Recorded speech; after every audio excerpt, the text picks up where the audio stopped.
ನಾವೆಷ್ಟೇ ಕರೆಕ್ಟಾಗಿ ಚಪಾತಿನ ಎಣಿಸಿ ಮಾಡಿದರೂ ಕೂಡ ಸ್ವಲ್ಪ ಅಲ್ಲದೆ ಸ್ವಲ್ಪ ಚಪಾತಿ ಉಳಿದಿರುತ್ತೆ. ಉಳಿದಿರುವಂತಹ ಚಪಾತಿಯಿಂದ ಒಂದು ಸರ್ತಿ ಈ ರೆಸಿಪಿನ ಮಾಡ್ಕೊಳ್ಳಿ, ಸಖತ್ ಟೇಸ್ಟಿಯಾಗಿರುತ್ತೆ ಅಂತಲೇ ಹೇಳ್ಬೋದು. ಅದರಲ್ಲೂ ಮಕ್ಕಳು ತುಂಬಾ ಇಷ್ಟಪಟ್ಟು ತಿಂತಾರೆ.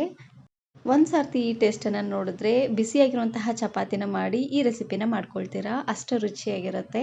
ಹಾಗಾದರೆ ಬನ್ನಿ ತಡ ಮಾಡದೆ ರೆಸಿಪಿನ ಶುರು ಮಾಡೋಣ.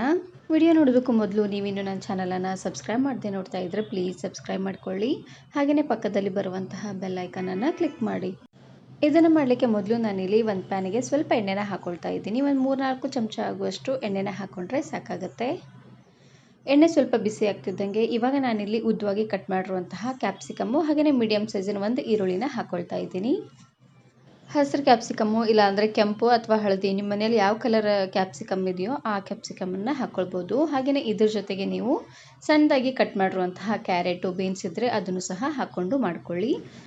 ಇವಾಗ ಈರುಳ್ಳಿ ಹಾಗೆಯೇ ಕ್ಯಾಪ್ಸಿಕಮ್ಮು ಎರಡು ಸ್ವಲ್ಪ ಸಾಫ್ಟ್ ಆಗುವವರೆಗೂ ಉರಿನ ಪೂರ್ತಿಯಾಗಿ ಲೋ ಫ್ಲೇಮ್ನಲ್ಲೇ ಇಟ್ಟು ಫ್ರೈ ಮಾಡ್ಕೊಂಡು ತಗೊಳ್ಬೇಕು. ನೋಡಿ ಈ ರೀತಿಯಾಗಿ ಚೆನ್ನಾಗಿ ಸಾಫ್ಟ್ ಆಗಬೇಕು. ನೋಡಿ ಎಣ್ಣೆಲೆ ಚೆನ್ನಾಗಿ ಸಾಫ್ಟ್ ಆಗೋವರೆಗೂ ಬೇಯಿಸ್ಕೊಂಡು ತಗೊಳ್ಳಿ. ಯಾಕಂದರೆ ಇದಕ್ಕೆ ನೀರೇನೋ ಹಾಕಿ ಬೇಯಿಸ್ಕೊಳ್ಳೋ ಹಾಗಿಲ್ಲ. ಹಾಗಾಗಿ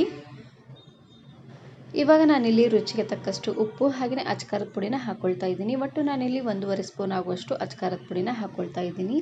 ನಿಮ್ಮ ಖಾರಕ್ಕೆ ಎಷ್ಟು ಖಾರ ಬೇಕೋ ಅಷ್ಟು ಖಾರನ ನೀವಿಲ್ಲಿ ಹಾಕ್ಕೊಳ್ಬೋದು. ಹಾಗೆಯೇ 1/4 ಟೀ ಸ್ಪೂನ್ ಆಗುವಷ್ಟು ಅರಿಶಿನ ಪುಡಿನ ಹಾಕ್ಕೊಂಡು ಮಿಕ್ಸ್ ಮಾಡ್ಕೊಳ್ತಾ ಇದ್ದೀನಿ. ಇವೆಲ್ಲವನ್ನು ಹಾಕ್ಕೊಂಡು ಚೆನ್ನಾಗಿ ಒಂದು ಸಾರ್ತಿ ಇದನ್ನು ಮಿಕ್ಸ್ ಮಾಡ್ಕೊಂಡು ತಗೊಳ್ಳಿ. ನೋಡಿ ಈ ರೀತಿಯಾಗಿ ನಾನು ಉಳಿದಿರುವಂತಹ ಚಪಾತಿಯಿಂದ ಬಹಳಷ್ಟು ವೆರೈಟಿ ಆಗಿರುವಂತಹ ರೆಸಿಪೀಸ್ನ ಅಪ್ಲೋಡ್ ಮಾಡಿದ್ದೀನಿ. ವಿಡಿಯೋ ನೋಡಿಲ್ಲ ಅಂದರೆ ಈ ವಿಡಿಯೋ ಕೊನೆಯಲ್ಲಿ ಹಾಕಿರ್ತೀನಿ, ನೋಡಿ ಚೆಕ್ ಮಾಡಿ. ಲಾಸ್ಟಲ್ಲಿ ಇದಕ್ಕೆ ನಾನಿಲ್ಲಿ 2 ಮೊಟ್ಟೆನ ಒಡೆದು ಹಾಕ್ಕೊಳ್ತಾ ಇದ್ದೀನಿ. ಒಟ್ಟು ನಾನಿಲ್ಲಿ 3 ಚಪಾತಿನ ತೊಗೊಂಡಿದ್ದೀನಿ, ಹಾಗಾಗಿ 2 ಮೊಟ್ಟೆನ ಒಡೆದು ಹಾಕ್ಕೊಳ್ತಾ ಇದ್ದೀನಿ. ನೀವು ಸ್ವಲ್ಪ ಜಾಸ್ತಿ ಚಪಾತಿ ತೊಗೊಂಡಿದ್ರೆ 3 ಅಥವಾ 4 ಮೊಟ್ಟೆನ ಒಡೆದು ಹಾಕ್ಕೊಳ್ಳಿ, ಚೆನ್ನಾಗಿರುತ್ತೆ. ಮೊಟ್ಟೆನ ಒಡೆದು ಹಾಕ್ಕೊಂಡಿದ್ದಾದಮೇಲೆ ಇವಾಗ ನಾನಿಲ್ಲಿ ಉಳಿದಿರುವಂತಹ ಚಪಾತಿನ ಹಾಕ್ಕೊಳ್ತಾ ಇದ್ದೀನಿ. ನಾನಿಲ್ಲಿ 3 ಚಪಾತಿನ ಪೂರ್ತಿ ರೋಲ್ ಮಾಡಿ ಈ ರೀತಿಯಾಗಿ ಉದ್ದುದ್ದವಾಗಿ ಕಟ್ ಮಾಡಿ ಹಾಕ್ಕೊಳ್ತಾ ಇದ್ದೀನಿ. ಇದೇ ರೀತಿಯಾಗಿ ಕಟ್ ಮಾಡ್ಕೊಳ್ಳಿ, ನೋಡಲಿಕ್ಕೂ ತುಂಬಾ ಚೆನ್ನಾಗಿರುತ್ತೆ.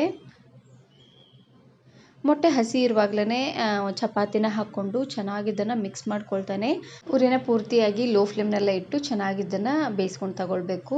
ಮೊದಲು ಮೊಟ್ಟೆನ ಚೆನ್ನಾಗಿ ಬೇಯಿಸಿ ಅದಾದಮೇಲೆ ಚಪಾತಿನ ಹಾಕ್ಕೊಂಡ್ರೆ ಎಲ್ಲ ಚಪಾತಿಗೂ ಕರೆಕ್ಟಾಗಿ ಮೊಟ್ಟೆ ಹತ್ತೋದಿಲ್ಲ. ಹಾಗಾಗಿ ಮೊಟ್ಟೆನ ಹಾಕ್ಕೊಂಡಾದ್ಮೇಲೆ ಚಪಾತಿನ ಹಾಕ್ಕೊಂಡು ಈ ರೀತಿಯಾಗಿ ಮಿಕ್ಸ್ ಮಾಡೋದ್ರಿಂದ ಮೊಟ್ಟೆ ಹಸಿ ಇರುತ್ತೆ ನೋಡಿ, ಆವಾಗಲೇ ಎಲ್ಲ ಚಪಾತಿಗೂ ಚೆನ್ನಾಗಿ ಅಂಟ್ಕೊಳ್ಳುತ್ತೆ. ಚಪಾತಿ ತಿನ್ನುವಾಗ ಅಷ್ಟೊಂದು ಸಪ್ಪೆ ಸಪ್ಪೆ ಅಂತ ಅನಿಸೋದಿಲ್ಲ. ಹಾಗಾಗಿ ನೋಡಿ ಈ ರೀತಿಯಾಗಿ ಮಿಕ್ಸ್ ಮಾಡ್ಕೊಳ್ತಾನೆ 1-2 ನಿಮಿಷವರೆಗೂ ಚೆನ್ನಾಗಿ ಬೇಯಿಸ್ಕೊಂಡು ತಗೊಳ್ಬೇಕು. ಉರಿನ ಪೂರ್ತಿಯಾಗಿ ಲೋ ಫ್ಲೇಮ್ನಲ್ಲೇ ಇಟ್ಟು ಬೇಯಿಸ್ಕೊಂಡು ತಗೊಳ್ಳಿ. ನೋಡಿ ಈ ರೀತಿಯಾಗಿ ಉದ್ದುದ್ರಾಗೋವರೆಗೂ ಚೆನ್ನಾಗಿ ಇದನ್ನು ಬೇಯಿಸ್ಕೊಳ್ಬೇಕು. ಇವಾಗ ನೋಡ್ತಾ ಇರ್ಬೋದು ಮೊಟ್ಟೆನೂ ಚೆನ್ನಾಗಿ ಬೆಂದಾಗಿದೆ. ಇಷ್ಟು ಬೇಯಿಸ್ಕೊಂಡ್ರೆ ಸಾಕಾಗತ್ತೆ.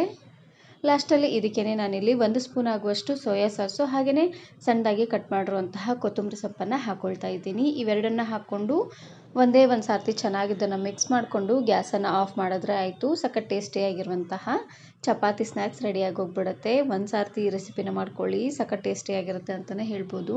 ನಿಮಗೆ ಬೇಕು ಅಂದರೆ ಇದಕ್ಕೇ ಸ್ವಲ್ಪ ಗರಂ ಮಸಾಲ ಹಾಗೆಯೇ ಶುಂಠಿ ಬೆಳ್ಳುಳ್ಳಿ ಪೇಸ್ಟ್ ಏನಾದರೂ ಬೇಕಿದ್ದರೆ ಅದನ್ನು ಸಹ ಮೊದಲೇ ಹಾಕ್ಕೊಳ್ಬೋದು. ಈರುಳ್ಳಿ ಹಾಗೆಯೇ ಕ್ಯಾಪ್ಸಿಕನ್ನ ಫ್ರೈ ಮಾಡ್ತೀವಿ ನೋಡಿ, ಆವಾಗಲೇ ಹಾಕ್ಕೊಂಡು ಚೆನ್ನಾಗಿದ್ದನ್ನು ಬೇಯಿಸ್ಕೊಳ್ಳಿ. ನಾನಿವತ್ತು ತುಂಬಾ ಸಿಂಪಲ್ಲಾಗಿ ಮಾಡಿ ತೋರಿಸ್ತಾ ಇದ್ದೀನಿ. ಈ ವಿಡಿಯೋ ಇಷ್ಟ ಆದರೆ ಈಗಲೇ ಒಂದು ಲೈಕ್ ಬಟನನ್ನು ಕ್ಲಿಕ್ ಮಾಡಿ ಫ್ರೆಂಡ್ಸ್ ಆ್ಯಂಡ್ ಫ್ಯಾಮಿಲಿ ಜೊತೆಗೆ ಶೇರ್ ಮಾಡಿ. ಹಾಗೆಯೇ ಮತ್ತಷ್ಟು ಹೊಸ ರೆಸಿಪಿಗಾಗಿ ವರ್ಣಿಕಾ ಅಡುಗೆ ಮನೆ ಯೂಟ್ಯೂಬ್ ಚಾನಲನ್ನು ಸಬ್ಸ್ಕ್ರೈಬ್ ಮಾಡ್ಕೊಳ್ಳಿ.